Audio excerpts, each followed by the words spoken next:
एक भाई अपनी बहन की कैसे रजाई भरता है। वीडियो को पूरा जरूर सुनिए, बहुत मजेदार है। हेलो दोस्तों, स्वागत है आपका हमारे चैनल पर। वीडियो शुरू करने से पहले आपसे एक छोटा सा निवेदन है, कृपया वीडियो को लाइक और चैनल को सब्सक्राइब जरूर करें। तो चलिए वीडियो को शुरू करते हैं। मेरे पति कभी भी वो खुशी नहीं देते थे जिसकी मुझे उम्मीद थी। जब मैं अपने पति के पास आई तब से उन्होंने मुझे छुआ तक नहीं था। मैं हर दिन अपने पति के प्यार के लिए तड़पती रहती, लेकिन उन्हें इससे कोई फर्क नहीं पड़ता था। अगर किसी औरत को उसके पति से वह प्यार न मिले जिसका वह हकदार है तो उसके कदम किसी और रास्ते पर जाने के लिए तड़पती रहती, लेकिन उन्हें इससे कोई फर्क नहीं पड़ता था। अगर किसी औरत को उसके पति से वह प्यार न मिले जिसका वह हकदार है तो उसके कदम किसी और रास्ते पर जाने के लिए मजबूर हो सकते हैं। जैसे जैसे मेरी जिंदगी में पति से दूरियां बढ़ती गईं, मेरी जिंदगी में एक ठहराव आ गया। मेरा भाई अभिषेक, जो हमारे घर पर ही रहता था, अक्सर मुझे छिपकर देखता था। एक रात जब मैं अपने कमरे से बाहर निकली तब मेरा भाई ने अचानक मेरा हाथ पकड़ लिया और मुझे अपने पास खींच लिया। फिर वह कहने लगा, दीदी शर्माओ मत, आज मैं आपको वह खुशी देना चाहता हूँ जो आप चाहती हो। उस वक्त मेरा भाई ने मुझे पूरी रात सांस भी नहीं लेने दिया।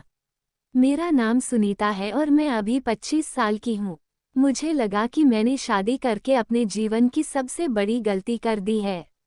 शादी की पहली रात के बाद मेरे पति ने मुझे एक बार भी नहीं छुआ था। मेरी शादी 1 साल पहले बड़े धूमधाम से हुई थी।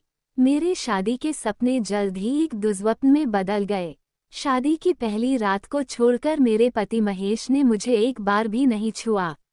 वो हमेशा काम में व्यस्त रहते या दोस्तों के साथ समय बिताते। मेरे मन में सवालों का अंबार था, पर मैंने किसी से कुछ नहीं कहा। मैंने सोचा कि शायद महेश को समय चाहिए होगा, लेकिन ये स्थिति दिन ब दिन और बुरी होती जा रही थी। मेरी पुरानी यादें अक्सर मेरे मन में आती जब मैंने महेश को पहली बार देखा था। हमारी मुलाकात एक पारिवारिक शादी में हुई थी। महेश की मुस्कान और शालीनता ने मुझे आकर्षित किया था। उनकी बातें और समझदारी ने मुझे यकीन दिलाया था कि वो एक आदर्श जीवन साथी साबित होंगे। लेकिन शादी के बाद का उनका बदलता हुआ रूप मुझे समझ नहीं आ रहा था। शादी के कुछ महीने बाद मैंने महेश से बात करने की कोशिश की। मैंने हिम्मत जुटाई और एक रात जब महेश घर पर थे उनसे पूछा, महेश क्या हमारे बीच कुछ गलत हो रहा है, तुम मुझसे दूर क्यों रहते हो? महेश ने कोई खास जवाब नहीं दिया। वो सिर्फ इतना बोले, मैं काम में बहुत व्यस्त हूँ, तुम्हें समझना चाहिए। उनके इस जवाब से मेरी परेशानी और बढ़ गई। मैं समझ नहीं पा रही थी कि क्या मैं ही कुछ गलत कर रही हूँ या फिर महेश के मन में कुछ और ही चल रहा है। मैंने अपनी सास से बात करने की भी सोची, लेकिन मुझे डर था कि कहीं वे मुझे ही दोषी न मान लें। मैं और मेरे पति करीब जरूर थे, लेकिन हमारे बीच अब एक पति पत्नी वाली नज़दीकियां नहीं थीं। इस प्रकार मेरे पति के ऐसे व्यवहार के कारण मैं अनजाने में ही भाई की ओर आकर्षित हो गई। मेरे चाचा का बड़ा लड़का अभिषेक, जो हमारे घर पर ही रहता था, अभी 21 साल का था, लेकिन देखने में किसी हटे कट्टे मर्द की तरह लगता था। साथ ही साथ वह सुंदर भी था, जिससे मेरी नज़र बार बार उसकी तरफ चली जाती थी।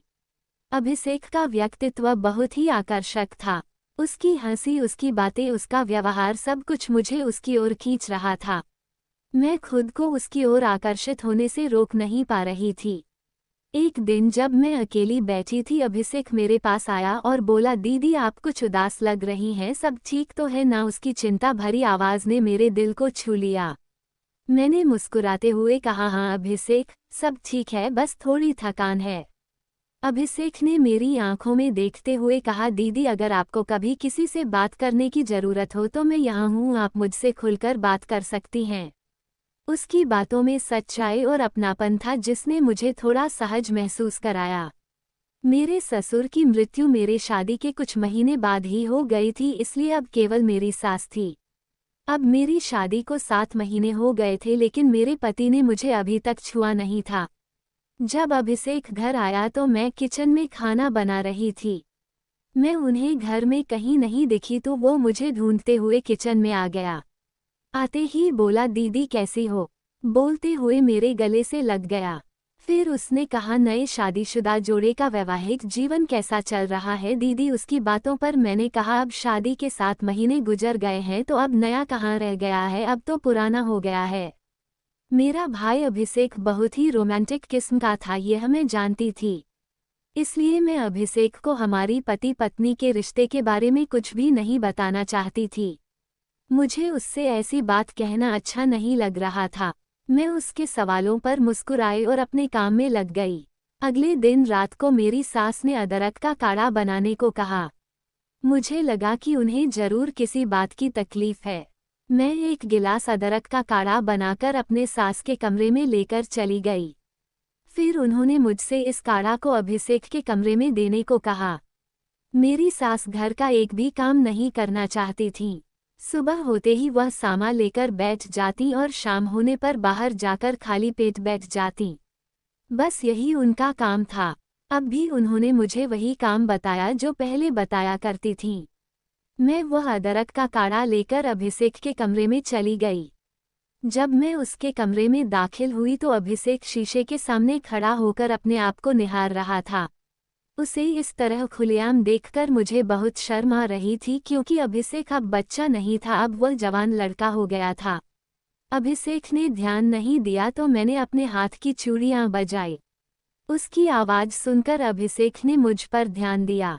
उसे मुझे देखकर कोई शर्म नहीं आई। फिर वह कहने लगा, अरे दीदी आप यहाँ कोई काम था क्या? तब मैंने उससे कहा, मेरी सास तुम्हारे लिए अदरक का काढ़ा भेजी हैं। अभिषेक कहने लगा, दीदी मैं आपको परेशान नहीं करना चाहता था इसलिए आपके सास को काढ़ा बनाने के लिए कहा था, लेकिन ऐसा लगता है कि उन्होंने इसे आपको कह दिया। अभिषेक की बात सुनकर मुझे मन ही मन हंसी आ गई, क्योंकि वह मेरी सास के स्वभाव को अच्छी तरह से जानता था। मेरी सबसे बड़ी गलती ये थी कि मैंने अभिषेक से पूछा, तुम्हें क्या परेशानी हो रही है? तब उसने बताया कि उसने बाहर बहुत ठंडा पानी और कोल्ड ड्रिंक्स पी लिया था, इसलिए उसका गला थोड़ा खराब हो रहा था। सर्दी लगने से पहले कुछ गर्म चीजें लेना अच्छा होता है। अपने भाई से बात करते समय मैंने अपना सिर नीचे झुका लिया क्योंकि वह अभी भी बिना कपड़ों के था। मुझे ऐसे देखकर अभिषेक कहने लगा, दीदी जब से आप आई हो तब से ऐसे गर्दन झुकाकर क्यों बात कर रही हो? तब मैंने कहा, अभिषेक तुम तो बहुत खुले स्वभाव के हो और मुझे तुम्हें ऐसे देखकर बहुत शर्म आती है। पहले तुम कपड़े पहन लो फिर मैं सिर उठाऊंगी। जैसे ही अभिषेक ने कपड़े पहने मैंने अपनी गर्दन सीधी कर ली और बात करने लगी। मुझे अपने भाई के कमरे में गए आधे घंटे से ज्यादा हो गया था। मैं उसे अदरक का काढ़ा देते हुए कहने लगी, अभी काढ़ा ले लो और जितनी जल्दी हो सके पी लेना, नहीं तो ठंडा हो जाएगा। अब मुझे अपने कमरे में जाना चाहिए। तभी मेरा भाई कहने लगा, दीदी मुझे आपकी जल्दबाजी पसंद नहीं है। आप ध्यान देकर भी नहीं देती हैं। मैंने कहा, अभिषेक तुम्हारे जीजा इंतजार कर रहे होंगे तो मैं अब चलती हूँ। इतना कहकर मैं अभिषेक के कमरे से चली गई। मेरे पति को इस बात से कोई फर्क नहीं पड़ता था कि मैं रात भर कमरे में थी या नहीं। वह पहले से ही बिस्तर पर गहरी नींद में सो रहा था। हम एक ही कमरे में सोते थे मगर मैं फर्श पर सोती थी और मेरे पति अकेले बिस्तर पर सोते थे। मुझे क्या पता था कि मेरा विवाह किस तरह के आदमी से होने वाला था। उदास चेहरा लेकर मैं लेट गई और सो गई। फिर आधी रात को मुझे ऐसा लगा जैसे कमरे में कोई है, कोई अंदर से हमें देख रहा है। लेकिन मुझे इतने अंधेरे में रात को कुछ भी दिखाई नहीं दिया, इसलिए मैंने इसे नज़रअंदाज कर दिया और सो गई। अगले दिन सुबह मेरे पति ऑफिस चले गए और सास हॉल में बैठी थी। मैं किचन में काम कर रही थी, तभी अचानक मुझे अपने ऊपर किसी का हाथ महसूस हुआ। पीछे मुड़कर देखा तो अभिषेक था। मैं उसे देखकर चौंक गई। उसकी यह हरकत देखकर मैं उस पर चिल्लाने लगी, अभिषेक ये कैसा मजाक है? यह मत भूलो कि मैं तुम्हारी दीदी हूँ। मुझे गुस्से में देखकर उसने कहा, दीदी आप शांत हो जाइए। मुझे तो बस थोड़ा मजाक करना था, लेकिन मुझे नहीं मालूम था कि आप इतना नाराज हो जाओगी। उस वक्त मुझे उस पर बहुत गुस्सा आ रहा था, फिर भी अभिषेक मुझसे बहुत शांति से और मुस्कुराकर बात कर रहा था। मैं जानती थी कि उसका स्वभाव थोड़ा मजाक करने का था। वह सिर्फ मेरा मूड ठीक करने के लिए किचन में आया था। उसने मुझसे कहा, दीदी आज शाम को हम लोग बाहर घूमने चले। मैं काफ़ी दिनों से बाहर नहीं गया हूँ। मैंने कुछ देर सोचा और फिर सहमति में सिर हिलाया। शाम को हम दोनों पास के पार्क में चले गए। वहाँ की ताज़ा हवा और प्राकृतिक वातावरण में हमें बहुत अच्छा लगा। अभिषेक ने मुझे अपनी कॉलेज की बातें बताई और हम दोनों ने बहुत समय साथ बिताया। उसने मेरी अकेलेपन की भावना को कुछ हद तक कम कर दिया था, लेकिन मेरे मन में उसके प्रति बढ़ता आकर्षण मुझे चिंतित करने लगा था। मुझे समझ में नहीं आ रहा था कि मैं इस स्थिति से कैसे निपटूं। अभिषेक ने मुझे अपनी पसंदीदा फिल्म देखने का न्योता दिया। मैंने सोचा कि इससे कुछ समय के लिए मेरा मन बदल जाएगा और मैंने हाँ कर दी। हम दोनों ने साथ में फिल्म देखी और इस दौरान हमने बहुत सारी बातें की। फिल्म के दौरान अभिषेक ने अचानक मेरा हाथ पकड़ लिया। मैं चौंक गई, लेकिन मैंने उसे कुछ नहीं कहा। मुझे खुद पर गुस्सा आ रहा था कि मैं इस स्थिति में कैसे पहुंच गई, लेकिन अभिषेक के स्पर्श में एक अलग ही सुकून था जिसे मैं नकार नहीं पा रही थी। वह एक पागल लड़का था। जब मैं अभिषेक को देखती तो मुझे आश्चर्य होता था कि मेरे पति ऐसा व्यवहार क्यों नहीं करते हैं। मैं इतनी खूबसूरत और भरे हुए शरीर वाली हूँ, उसके बावजूद मेरे पति हमेशा मुझसे दूर क्यों भागते हैं। मैंने अपनी बड़ी बहन से अपने पति के साथ अपने रिश्ते के बारे में बात की। मेरे माता पिता को भी इसके बारे में पता था, लेकिन उन सभी ने मुझसे कहा कि तुम्हारा पति आज या कल तुम्हारा हो ही जाएगा। मेरे परिवार में कोई भी मेरे पति महेश से बात करने को तैयार नहीं था। उन्होंने कहा कि मुझे अपना ख्याल रखना चाहिए। मुझे नहीं पता था कि मैं अपना ख्याल कैसे रखूं। मुझे तो मेरे पति ने अभी तक छुआ ही नहीं था। मैं रोज रात को बिस्तर पर एक प्यासी मछली की तरह तड़पती, लेकिन उससे मेरे पति को कोई फर्क नहीं पड़ता था। एक औरत को उसके पति से बहुत सारी उम्मीदें होती हैं। उसी तरह मेरी भी बहुत सारे सपने थे, लेकिन वह सब बेकार हो चुके थे। एक औरत को सिर्फ रुपए पैसे या खाना से पेट नहीं भरता है, उसे इन सब के अलावा कुछ और चाहिए होता है। अगर वह चीज़ उसे ना मिले तो उसकी जिंदगी बेरंग हो जाती है। उस शाम जब मैं भगवान के सामने दीपक जला रही थी तब तेज हवा चल रही थी। उस समय घर की खिड़की भी खुली थी। जैसे ही वह खिड़की से तेज हवा अंदर आई तो उस हवा ने मेरे हाथ का दीपक बुझा दिया। वहाँ सास मेरे सामने बैठी थी। जैसे ही उनकी नज़र मुझ पर पड़ी तो उन्होंने बड़ी बड़ी आंखों से मेरी ओर देखना शुरू किया और मुझसे कहने लगी, तुमने शाम को क्या अपशगुन किया था, इस तरह से उल्टा सीधा मुझसे बात करने लगी। वह बात कर रही थी तभी अभिषेक वहाँ आ गया। उसने मेरी सास को रोते हुए देखा और उसे चुप कराया। मैंने अपनी सास की बात का उत्तर दिए बिना चुपचाप दिए को दोबारा से जला दिया और अपने कमरे में चली गई। मैं अभी मन ही मन बुदा रही थी कि तेज हवा के कारण फिर से दीपक बुझ गया। ना जाने ये कैसा अपशगुन हो गया था। मेरी सास को तो बस कुछ कहने का मौका चाहिए था और अब उनके पास अच्छा मौका था। मुझे पता था कि वह अगले हफ्ते तक किसी काम से मुझे बातें सुनाने वाली थी। तभी मैं अपने कमरे में आ गई और मुझे एहसास हुआ कि मुझे पीरियड आ गया है। तब मेरे पास घर पर सैनिटरी पैड भी नहीं था, क्योंकि मेरे पति अब भी घर पर नहीं थे और मैं अभिषेक को पैड लाने के लिए नहीं भेज सकती थी, क्योंकि मुझे किसी दूसरे से इस तरह की बातें करना अच्छा नहीं लगता था। मैं अपनी सास को कुछ भी करने के लिए नहीं कह सकती थी, इसलिए मैं खुद से मेडिकल की ओर चली गई। कुछ देर बाद मैं सैनिटरी पैड लेकर बाहर आई। जब मैं घर आई तो मेरी सास ने मुझे वह चीज़ हाथ में देखकर बहुत कुछ सुनाना शुरू कर दिया। उन्होंने कहा, तुमने दिया जला दिया जबकि तुम्हें पता था कि तुम्हारा मासिक आ गया है। उन्होंने मुझ पर आरोप लगाया, लेकिन सच तो ये था कि मुझे दिया जलाने से पहले पता ही नहीं था कि मुझे पीरियड्स आ गए हैं। उनकी बातें सुनकर मैं कमरे में आ गई और थोड़ी देर बाद मुझे एहसास हुआ कि मुझे सच में पीरियड्स आ गए हैं। मैंने अपनी सास को ठीक से समझाने की कोशिश की, लेकिन वे सुनने को तैयार नहीं थीं। सबसे पहले मुझे पेट में बहुत दर्द हुआ। मेरी सास ने ऐसी बातें कहकर मेरा माथा सुन्न कर दिया जो मैं सुनना नहीं चाहती थी। उनकी बातें सुनकर मेरी आंखों से आंसू आने लगे। उस समय महेश घर आए हुए थे, लेकिन वे अपनी माँ से कुछ भी कहने को तैयार नहीं थे। जब मेरी सास बात कर रही थी तो मेरे पति मुझे अनदेखा करके छत पर चले गए। मेरे पति ने मेरी तरफ से कुछ नहीं कहा था, लेकिन अभिषेक मेरी सास से बात करने लगा। अभिषेक ने कहा, दीदी को इस वक्त तकलीफ हो रही है। आप उनकी मदद करने के बजाय उन्हें और परेशान कर रही हैं।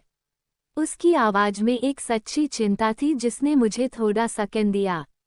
मेरी सास को अभिषेक की बात सुनकर थोड़ा झटका लगा, लेकिन उन्होंने फिर भी मुझे दोष देना जारी रखा।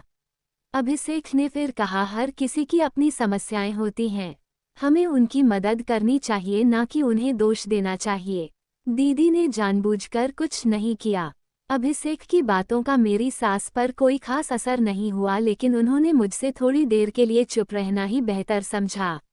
मैं अपने कमरे में बैठी अभिषेक की बातों को सुनकर सोच रही थी कि कितना अच्छा होता अगर महेश भी इसी तरह मेरा साथ देते। मेरी आंखों में आंसू थे, लेकिन मन में एक छोटी सी खुशी भी थी कि कम से कम अभिषेक ने मेरा साथ दिया। कुछ देर बाद अभिषेक मेरे कमरे में आया। मुझे रोता देख वह मेरे पास आया और मेरे आंसू पोंछने लगा। वो कुछ कहने वाला था कि बाहर से आवाज आई। अभिषेक को मेरी सास ने बुलाया और वह बिना कुछ कहे वहां से चला गया। उस रात मेरे पति ने ये भी नहीं पूछा कि मैंने खाना खाया है या नहीं। मुझे समझ नहीं आ रहा था कि मैंने ऐसा कौन सा पाप किया था कि मेरी शादी ऐसे लड़के से हुई थी। उस रात मैं बाहर हॉल में बैठकर रोती रही। मेरी चीख सुनकर ना तो मेरी सास बाहर आए और ना ही मेरे पति। पूरे घर में सिर्फ अभिषेक को ही मेरी चिंता थी। मेरी आवाज सुनते ही वह अपने कमरे से हॉल में आ गया। उसने मेरा हाथ पकड़ा और मुझे अपने कमरे में ले गया। वहां उसने मुझे अपने बिस्तर पर बैठाया, मेरे आंसू पोंछे और घुटनों के बल बैठकर मुझसे बात करने लगा। वह कहने लगा, दीदी मैं आपके लिए कुछ सरप्राइज लाया हूँ। ये सुनकर भी मेरा रोना बंद नहीं हुआ। मेरा दीदी अपनी अलमारी से एक ड्रेस निकालकर मुझे दिया जो बहुत अच्छा दिख रहा था और मुझे पसंद भी था। फिर उसने कहा, ये ड्रेस मैंने आपके लिए लाया था दीदी। इतना कहने के बाद उसने मुझे हंसाने के लिए गुदगुदी करना शुरू कर दिया। तब कहीं जाकर मैं हंसने लगी। कुछ ही पलों में अभिषेक ने मेरा रोना बंद कर दिया। मैंने अपने पेट पर हाथ रखकर कहा, मेरे पेट में बहुत दर्द हो रहा है। तब वो किचन में गया और मेरे लिए हल्दी वाला दूध ले आया। उसने कहा, ये दूध पी लीजिए, इससे आपको राहत मिलेगी। मैंने दूध पी लिया और धीरे धीरे दर्द कम होने लगा। अभिषेक ने मेरे पास बैठकर मुझे सांत्वना दी, दीदी आप चिंता मत करें, सब कुछ ठीक हो जाएगा। मैं हमेशा आपके साथ हूँ। आपको अपने स्वास्थ्य का ध्यान रखना चाहिए। अभिषेक के इस सहारे ने मुझे थोड़ी राहत दी। उसकी देखभाल और प्यार ने मुझे महसूस कराया कि इस मुश्किल समय में भी किसी का साथ और समझदारी बहुत महत्वपूर्ण होती है। उसका दिया हुआ ड्रेस लेकर मैं अपने कमरे में आ गई। उन 4-5 दिनों में घर में कोई भी मेरी तरफ ध्यान नहीं दे रहा था, लेकिन अभिषेक मेरी तरफ ध्यान दे रहा था। धीरे धीरे मैं भी उसकी तरफ आकर्षित होने लगी, क्योंकि मुझे भी ऐसे आदमी की तलाश थी जो मेरी और मेरी इज्जत का ख्याल रख सके, साथ ही मुझे वह खुशी दे सके जो एक औरत को उसके मर्द से चाहिए। अब वो हर रात मेरी सास और मेरे पति के सो जाने के बाद हल्दी वाला दूध मेरे लिए लाने लगा था। वो मुझे अपने कमरे में बुलाता और तरह तरह के चुटकुले सुनाता था। उस घर में मेरी मौजूदगी का एहसास अगर किसी को था तो सिर्फ मेरे भाई अभिषेक को था। लेकिन भाई की चिंता धीरे धीरे दूसरा रूप ले लेगी इसका मुझे अंदाजा नहीं था। कुछ दिनों बाद महेश अपने काम के सिलसिले में शहर से बाहर गए हुए थे। इस बीच मेरी सास सत्संग कर रही होती थी, इसलिए वह भी कुछ दिनों के लिए बाहर गई हुई थी। तब घर में मैं और अभिषेक ही होते थे। पिछले कुछ दिनों में अभिषेक के साथ मेरा रिश्ता ठीक ठाक रहा। एक दिन हम दोनों घर पर अकेले ही थे। आज मैं अभिषेक के कमरे में नहीं बल्कि अपने कमरे में थी। अभिषेक भी मेरे कमरे में आ गया और मुझसे बातें करने लगा। तभी अभिषेक ने मुझसे कहा, दीदी मैं आपसे एक सवाल पूछना चाहता हूँ, लेकिन आप मेरे सवाल का सही जवाब देना। पहले आप वादा करो। मैं सोचने लगी कि अभिषेक हमेशा मजाक करते रहते हैं। दोस्तों, भाई और बहन की धकापेल आगे पार्ट में बताई जाएगी। चैनल को सब्सक्राइब कर ले दूसरे पार्ट के लिए।